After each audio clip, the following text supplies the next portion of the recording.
wish to register a complaint.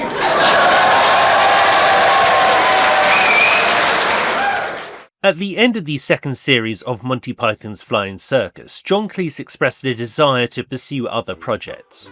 Actually, the BBC, when I didn't really want to do the third series, the BBC said to my agent, if Cleese doesn't do the third series, we're not doing the third series. So it was a lot of pressure. So I said, okay, I'll do it. But after 3 series, I remember just thinking, I just don't want to do this anymore. Now, of course, I'm grateful that we did do 3 series. Cleese agreed to appear in 7 episodes of the third series, but was later persuaded to stick it out for the whole season. So at the end of the third, I said, well, that's it. And I remember telling them, and a couple of them were very upset. Monty Python and the Holy Grail was already written at the point that Cleese left, and the producers were trying to find finance for it. Cleese saying that he would make movies as they're much less of a time commitment than a 13-part sketch show. So he was only really quitting the Flying Circus rather than Monty Python as a whole. And there's another element which always gets forgotten, which is that between the second and third series, dear old Graham Chapman really did become an alcoholic. Now, there was no sign of that in the first 2 series, but the third series, the guy couldn't learn his lines. He got scared he was going to forget, and then he didn't bother to learn his lines so that he wasn't a failure. It was very complicated what was going on out there. Chapman's alcoholism must have been a big factor in Cleese deciding to step away from the show, as they were writing partners, and not even equal partners, Cleese writing 90% of the material credited to both of them. Chapman needed Cleese more than Cleese needed Chapman. And Graham came round and said, well, John said he's not going to do any more, so, but I think we could continue. And so he sort of persuaded us on that flight to Vancouver that, yeah, well, maybe we would do some more. So they decided to do another series without Cleese. No longer called Monty Python's Flying Circus, it was now just Monty Python. I tell you, this series was very enjoyable to do, as a matter of fact. I mean, I'm not just sort of saying that. It was more enjoyable, I think, than the previous series have been. I can't think why. Must be some reason. I think this has been widely spoken about elsewhere, but the 2 Monty Python members who used to butt heads the most were Cleese and Terry Jones.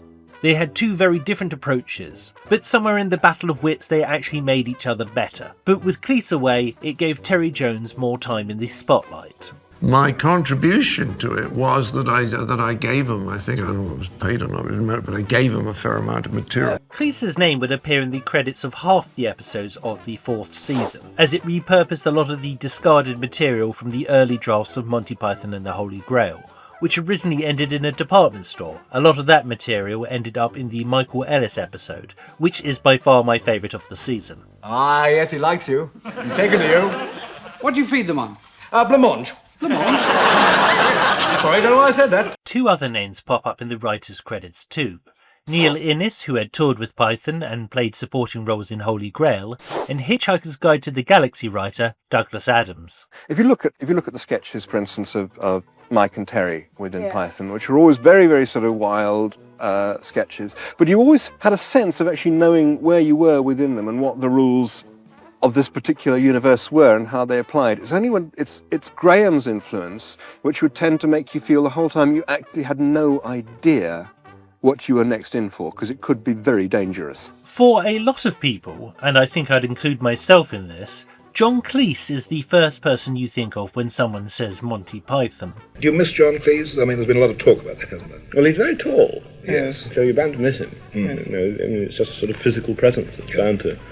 But the wiseacres say that he imposed a discipline, an economy, etc., on the team that perhaps no longer exists. Any fairness in that? No, I'm sure he imposed discipline, but I'm against discipline generally. So what does Monty Python look like without John Cleese? Well, for the most part, it's exactly the same as it always was. Possibly because Cleese still has a hand in the writing, you can still feel his influence. Every episode has a good ratio of hits to failures, and it's nice to see the other Pythons having a bit of space to shine. I was very pleased to see Terry Gilliam on camera more, and not just gurning and leaving, actually saying proper dialogue, then gurning and leaving. Had these episodes been dropped into any of the other seasons, I don't think I would have noticed Cleese's absence until it was pointed out. I have to say, to my embarrassment, I don't think I ever saw all 6 of them. I saw 2 that I thought were very good, and 2 that I thought were okay. But for a lot of people, Monty Python without John Cleese is not Monty Python at all. The BBC, however, were pleased with the 6 episodes and asked the 5 members to make 7 more, but they declined. This is from Michael Palin's published diaries. Saturday, November the 30th. Eric comes round about 3 o'clock. He suggests going for a walk. Eric goes through his reasons for dissatisfaction. He feels Python no longer works as a group. The formula is dull, we no longer surprise and shock, we're predictable. But he clearly misses John a great deal. None of us are as good as John or ever will be, he says. Which is kind of nice to hear considering their fallout in later years. You're human beings that disagree, and you've known each other a long time. We don't disagree about comedy. This is only about money. The critical reception for the 4th season was fairly lukewarm at the start, but grew as it went on. What do you think of the last series, Graham? Which series, this one? The last series on Monty Python. Monty Python? It was, I thought it was quite good, but then, of course, I was in it. It should be said that the project that Cleese desperately wanted to work on while the 4th season of Python was being filmed was, of course, Fawlty Towers, which is now considered a classic by most people. Cleese would, of course, return to Monty Python and make 2 more films, The Meaning of Life and, for my money, the best thing that Python ever did, The Life of Brian. I was an awful purist in those days. I took it all too seriously, and whereas the other Pythons were just having a good time and thinking it was fun, I was genuinely bothered that by the 3rd series we weren't really doing original material. We were doing permutations and combinations of sketches from the first 2 series. And I don't think the other Pythons minded. They would just say, well, we're having fun. And to me, with this sort of puritanical streak of me professionally in those days, I just thought, we're not getting anywhere. We're not doing new stuff, so we should stop. I am currently making my own feature film, and there are several videos about it on this channel, so do take a moment to check those out. If you'd like to help me out with a one-time donation, you can do that via this site. Don't forget to like this video and subscribe to keep up to date with this sort of stuff. I try and publish weekly, and that's not an easy task whilst making a movie, I can tell you.